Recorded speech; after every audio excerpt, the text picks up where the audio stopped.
The story is funny because I was executive chef in a resort in Antigua called Jean Bivet for 2 years and a half. How long have you been cooking? Since 1998. Yes. You ready?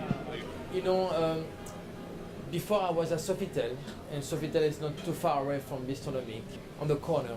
And when I was at Montistilou, I wanted to open my own restaurant. And I was looking for the right space and the right opportunity. And I found, you know, Bistronomic. I think I was very lucky. And it has been 1 year and 2 months since I opened my own restaurant.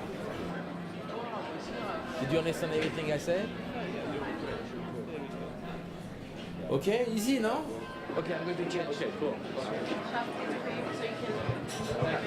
can